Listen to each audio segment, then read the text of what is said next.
Welcome to Pax Europiana here from Austria, Vienna. And this is the seat of the Austrian Imperial War Museum, and it's today the Ministry of Economy and Labor. And I call here for the opening of the Austrian labor market for all Europeans. It is utterly disgraceful what Martin Kocher and Mrs. Schamberg, the Minister for Economy, have made now. They claim to be good, to open the labor market a bit, but this country here was the dominant power, the government seat, and this building was the government seat where the First World War started, and it was Austrian common labor market, a common currency union 120 years ago until 100 years ago, 104 years ago actually, where all the Balkans and part of Ukraine were included. And today they make the disgraceful decision to open the labor market for Ukraine only for 1 year. And then Ukrainians get back to Ukraine. And they make the disgraceful decision to open the residence market, the Schengen, that's a bit of a different thing, for Dubai and Kuwait, but not for Kosovo. No visa freedom for Kosovo. I mean, it's so disgraceful. And then comes the situation. The normal thing would be, in this crisis we have inflationary pressure, we have lack of labor in Europe and in Austria. And so what we do? Obviously Europeans should be the first one to come to our labor market. So I call again for the opening of the labor market of the European Union for all future members. From Kosovo, from Albania, from Ukraine, from Georgia, from Moldova. Open the labor market, don't close it. And that's outrageous. And now they make a labor market reform here. Our guys, the pro-Europeans, the Greens and the Christian Democrats together. And they say, oh, we reform a bit the market, yes, and we do a little bit, and we are so good, for the daily care workers and all these things, It's okay to have some progress, but it's so little. And then the Austrian left, disgracefully, already makes a big mess out of it. They say, the Ukrainians take our jobs. They have no feeling of solidarity. The idea of internationalism, it doesn't exist in the left. No, just, the workers and higher wages, because the poverty.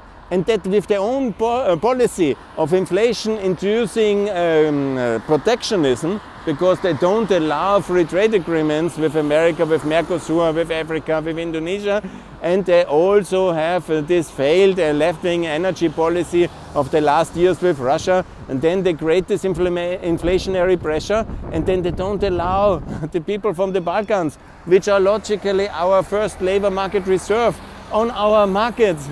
Where they have their friends, their family, where they can easily integrate, because so many Macedonians, Serbs, Albanians already living here, and Ukrainians now, and they could easily integrate, they feel at home, they can learn the language, and they can contribute to the European economy as full Europeans.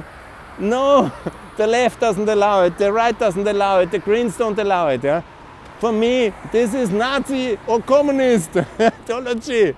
I cannot use different names, or it's some kind of crazy protectionism.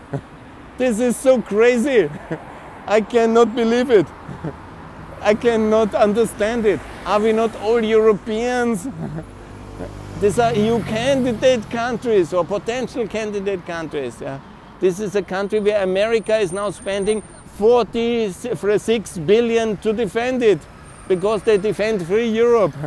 And we are only ready to allow them 1 year on the labor market and then get back out of our good and well-managed kind of socialist dreamland. This is the truth here of this building and that policy. And protectionism towards the world, blocking Mercosur, and then no to Schallenberg's no to EU candidate status, and then no to the labor market opening. And this is a utter disgrace. I'm desperate, already frustrated. I cannot understand where the logic is of these people. No. Anyhow, very sad, Very sad moment. And then they celebrate themselves. We have opened the labor market because we have made out of 5,000 people which have this red, white, red card, that's the labor market access card, they will have maybe 5,000 more. And there are 67 million Europeans, from Ukraine, from the Balkans, who are promised to be Europeans. They are part of the European family in Versailles, but not so much to the family to work freely here on the labor market. No, not that kind of family. The family to stay there. Yes.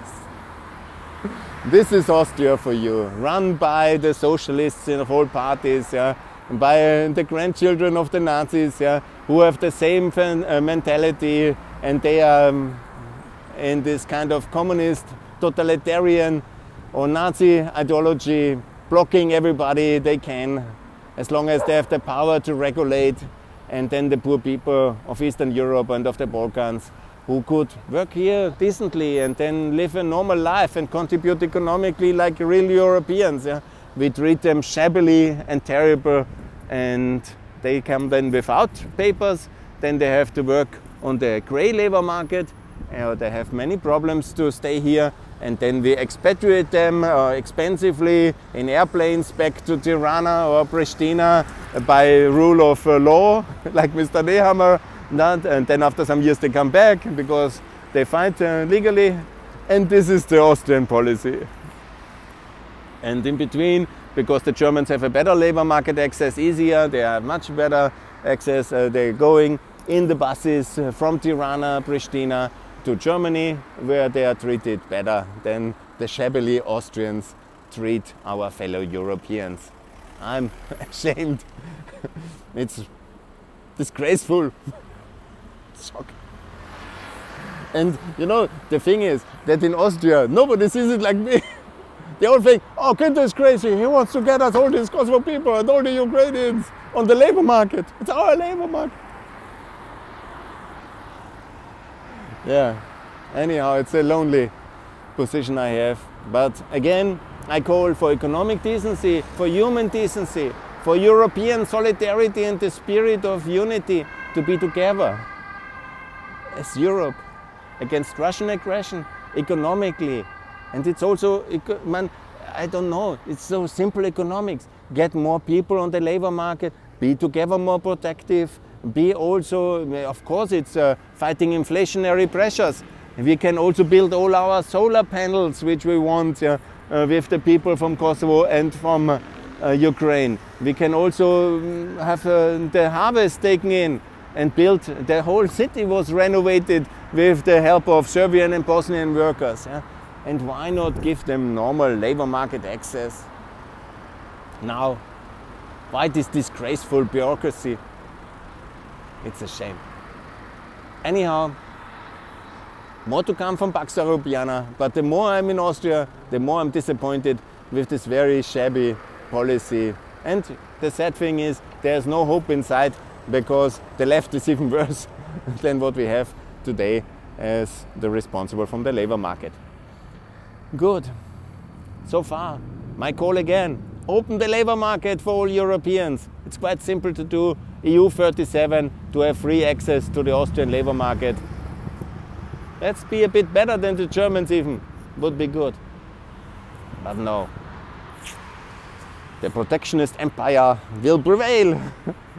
Bye.